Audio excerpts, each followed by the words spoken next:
लेकिन आप मुझे बताइए, जिन लोगों के खिलाफ भी एफआईआर दर्ज हुई और जो ये पैटर्न बताया जा रहा है कि एकदम कश्मीर से मिलता जुलता है कि वहां पर कैसे स्टोन पेल्टिंग होती है, तो क्या ये लोग बाहरी थे? क्या कुछ जांच में निकलकर सामने आ रहा है या लोकल लोग ही थे? क्योंकि इतनी तकनीक से एकदम एक्सपीरियंस स्टाइल में पत्थरों को फेंकना, क्या ये लोकल लोग थे या बाहरी थे? इसको लेकर क्या जानकारी है?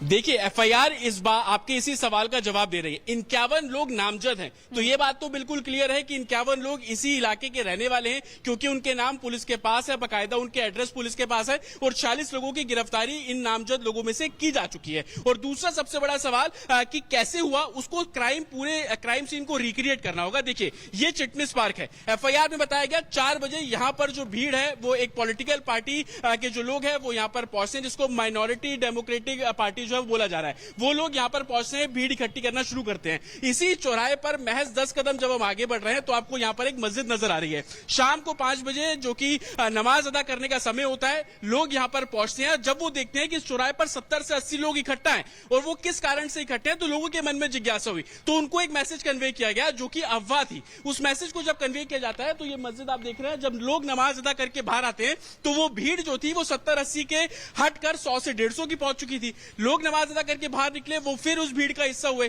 तब लोगों को बरगलाया गया, लोगों को एक अलग मैसेज दिया गया, उनकी भावनाओं को आहत करने की कोशिश की गई। और उसके बाद वो भीड़ जिस तरीके से रूप लेती है, उसके बाद की तस्वीरें सबने देखी कि कैसे जो गाड़ियां खड़ी थी उनमें आग लगा दी गई, तोड़फोड़ की गई, पत्थरबाजी की गई। लोगों के हाथ में जो डंडे थे वो साफ तौर पर देखने को मिले। और इसी जगह पर उस महिला पुलिसकर्मी के साथ भी बदसलूकी होती है, उसकी वर्दी खींचने की कोशिश की जाती है।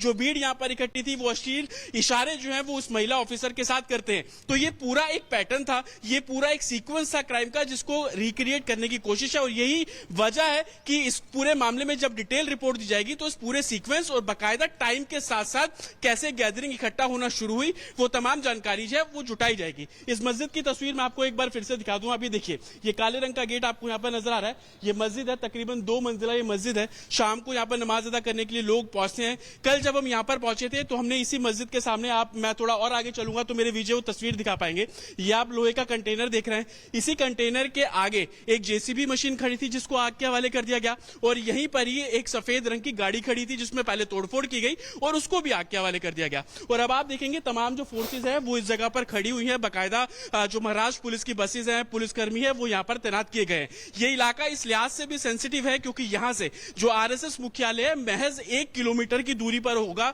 या उससे भी कम, क्योंकि आप ये चौराहा देख रहे हैं चिटनिस पार्क, इसके आगे 500 मीटर की दूरी पर शिवाजी की मूर्ति है और वहीं पर ही जो संघ प्रमुख का कार्यालय है वो वहां पर है। तो इस लिहाज से इस लोकेशन पर भीड़ का इकट्ठा होना, उनको भीड़ को बरगलाना, भीड़ को उकसाने की कोशिश करना, और यही कारण है कि 5 अलग अलग एफआईआर इस पूरे मामले में की गई है। पॉलिटिकल कनेक्शन जिस तरीके से सामने आ रहा है कि लोकल जो नेता है वो भीड़ को लेकर जो कि 70 से 80 की संख्या पे यहां पर पहुंचते हैं, मस्जिद वाली लोकेशन को ही चूज करते हैं क्योंकि उनको पता है कि शाम के समय जो नमाज अदा करने भीड़ लोग यहां पर पहुंचेंगे तो उनको किस तरीके से रेडिकलाइज करना है, उनको कैसे अफवाह उन तक पहुंचानी है। और उसके अलावा जब भीड़ इकट्ठी होती है तो स्वाभाविक नेचर है आदमी का कि वो देखने के लिए रुक जाता है कि आखिरकार हो क्या रहा है, क्या बातें हो रही हैं, क्या चर्चा हो रही है। और इसी का फायदा उपद्रवियों ने उठाया, भीड़ को रेडिकलाइज किया। और उसके बाद की तस्वीरें देखी कि फ्लाईओवर ऊपर था, नीचे जो भीड़ थी वो पुलिस पर पथराव कर रही थी। चारों तरफ देखिए आप, अब पुलिस ने बैरिकेड लगाकर इस पूरे इलाके को बंद कर दिया है। फायर ब्रिगेड की गाड़ियां मौके पर मौजूद है। वो वाला आप मेरे राइट में रोड देखेंगे वो पूरे तरीके से बंद है।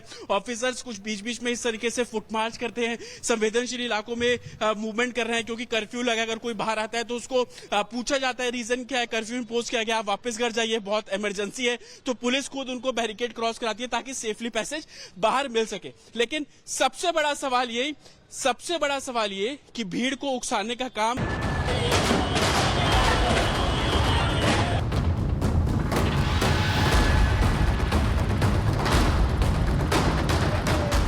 नागपुर के महाल इलाके में क्रूर औरंगजेब के समर्थक टोपी वाले भाइयों ने जिस तरह उत्पात मचाया, गाड़ियों, घरों पर पत्थर बरसाए और हिंसा को अंजाम दिया, लोगों के साथ साथ पुलिसकर्मियों पर हमला किया, अब उस पर एक्शन की बारी है।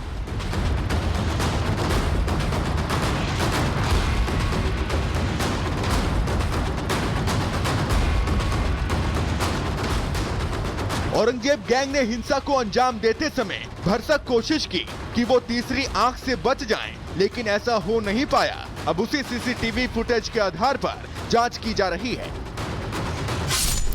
अब तक 46 लोगों को गिरफ्तार किया गया है। इनमें 36 आरोपियों को पुलिस ने कोर्ट में पेश किया, जिन्हें कोर्ट ने 21 मार्च तक पुलिस कस्टडी में भेज दिया है। 6 आरोपियों को अस्पताल में भर्ती कराया गया है। लोगों को अरेस्ट कर रहे हैं, उनको आइडेंटिफाई कर रहे हैं और उसके अलावा पीस एस्टेब्लिश किस तरह से हम लोग कर सकते हैं वो हमारी कार्रवाई चल रही है, जिसमें हमारा रूट मार्च है और ये सब चीज़ों की वजह से हम लोग अपने तरीके से जैसे भी है सिचुएशन को कंट्रोल। सोशल मीडिया मॉनिटरिंग हो रही है और इसमें जो भी इंफॉर्मेशन हमको मिल रही है उसको डेवलप कर रहे हैं और उनके कनेक्शंस देख रहे हैं, किसने क्या लिखा, क्यों लिखा, कब लिखा, ये सारी चीज़ें हम लोग कर रहे हैं। हम लोग कोई इस पर कंस्पायर कर रहा था क्या, कोई इसमें इन्वॉल्व था, कितने लोग इन्वॉल्व थे, क्यों उन्होंने ये सब किया, अगर किया है तो ये सारी चीज़ों पर भी हम लोग कर। नागपुर में दंगाइयों ने किस तरह हिंसा को अंजाम दिया, एक एक सबूत उसकी गवाही दे रहे हैं। बावजूद इसके सियासी रोटी सेकने वाले इस पर राजनीति कर रहे हैं। अभी आज तक का इतिहास है, वहां दंगा नहीं हुआ, उसके बाद भी दंगा हुआ है तो टोटली फेल्यूर है इनका। हमने बार बार कहा है कि नफरत मत बांटिए, नफरत देश को जला के खाक कर देगी, देश के अंदर तबाही मचेगी। और ये जो आपका महाराष्ट्र है, महाराष्ट्र देश का आर्थिक गलियारा है, देश को आर्थिक दिशा देता है। अगर ये हालात होंगे तो वहाँ कोई निवेश नहीं आएगा। ये कहाँ लेकर जाना चाहते हैं? इतिहास और महाराष्ट्र आपको माफ नहीं करेगा। आज औरंगजेबवादियों के सुर में सुर मिलाने का काम उद्धव ठाकरे जी कर रहे हैं, जबकि इनके पिताजी ने हमेशा छत्रपति शिवाजी की बात करी, आज उद्धव ठाकरे औरंगजेब की बात कर रहे हैं। फिलहाल पूरे शहर में सुरक्षा की व्यवस्था चाक चौबंद है। फ्लैग मार्च से लेकर सभी आने जाने वाले लोगों पर नजर रखी जा रही है। पुलिस जिस मुस्तैदी से लगी हुई है उससे साफ है कि उपद्रवियों का बचना मुश्किल है। लेकिन सवाल ये भी है कि अफवाह किसने फैलाई, जिसकी वजह से नागपुर जल उठा। हिंसा की पूरी प्लानिंग किसने की? आखिर वो कौन है जिसको क्रूर औरंगजेब के कब्र से इतना प्रेम है? Bureau report, Republic Bharat. जहां पर नागपुर हिंसा में पथराव को लेकर बड़ा खुलासा हुआ है। नागपुर में कश्मीर की तरह पथराव किया गया, ये जानकारी मिल रही है। महाराष्ट्र गृह विभाग के सूत्रों से ये खबर है, जहां पे नागपुर में हुए पथराव का पैटर्न कश्मीर स्टोन पेल्टिंग की तरह नजर आ रहा है। ये साफ साफ कहा गया है। महज 4 घंटे के भीतर लोगों तक मैसेज पहुंचा के उन्हें मोबाइलाइज करना, हमले के लिए आसपास के पत्थरों का इस्तेमाल करना, पुलिस को टारगेट करना, ये कुछ समानताएं दिखाई दे रही, जिसके लिए खासतौर पे कहा जा रहा है कि शायद यही वजह है कि इसको कहा जा रहा है कश्मीर स्टोन पेल्टिंग पैटर्न। और इसी एंगल से जांच भी की जा रही है, क्योंकि जिस तरीके से देखा जाए तो कुछ ही घंटों में जिस तरीके से मोबाइल पर मैसेज करके लोगों को इकट्ठा करना, इसके बाद यहाँ पर जिस तरीके से पत्थरबाजी की गई है, आसपास के जो बिखरे पत्थर होते हैं उसका इस्तेमाल किया गया, पुलिस को टारगेट किया गया, तो ये वो पैटर्न है जो बताता है कि जो पथराव किया गया वो कश्मीर स्टोन पेल्टिंग के तर्ज पर किया गया। सीधे रुख करते हैं सहयोगी जतिन का। जतिन, जिस तरीके से एफआईआर में तमाम खुलासे तो हुए हैं, लेकिन गृह विभाग के सूत्र ये बता रहे हैं कि दरअसल ये जो पत्थरबाजी हुई उसका पैटर्न कुछ कश्मीर स्टोन पेल्टिंग जैसा देखने को मिला है, दिखाई दिया है।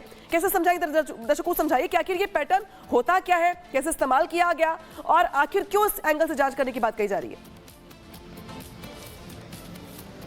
बिल्कुल, देखिए सबसे पहले अपडेट देते हैं कि 24 घंटे में एडमिनिस्ट्रेशन को ये रिपोर्ट फाइल करनी है और महाराष्ट्र के गृह विभाग को इस पूरे फॉर्मेट के बारे में जानकारी दे रही है। कश्मीर स्टोन पेल्टिंग फॉर्मेट दरअसल ये है कि अमूमन हम पहले देखते थे कश्मीर में किस तरीके से अचानक भीड़ इकट्ठी हो जाती थी और उसके बाद पथराव किया जाता था। इस स्थिति में भी ऐसा ही हुआ और एफआईआर को जब आप देख रहे हैं तो 4 बजे का समय बताया जा रहा है कि किस तरीके से 70 लोगों की भीड़ अचानक आके इकट्ठा हो जाती है और उसके बाद वो भीड़ 600, 700 और 51 नामजद लोगों के खिलाफ जब एफआईआर होती है तो आप सोचिए कि 700 लोग कहीं ना कहीं उस बारे में इन्वॉल्व हो जाते हैं। तो 4 घंटे के अंदर शाम 4 बजे से लेकर 7:30 से 8 तकरीबन 3.5-4 घंटे के बीच में ऐसा क्या कुछ हो जाता है कि लोगों के पास पत्थर पहुंच जाते हैं, लोगों के हाथ में डंडे होते हैं और तमाम जो वेपन जिसका जिक्र एफआईआर में कंप्लेनेंट कर रहे हैं कि कुछ लोगों के हाथ में तलवारें भी थी। तो ऐसा क्या हो जाता है 4 घंटे में कि लोगों के पास इतना लॉजिस्टिक, इतना जो पत्थर है, इतने जो डंडे हैं वो उनके हाथ में पहुंच जाते हैं। और यही कारण था कि इसको कश्मीर स्टोन पेल्टिंग पैटर्न से जोड़कर देखा जा रहा है। अमूमन ऐसी तस्वीरें कश्मीर में देखी जाती थी,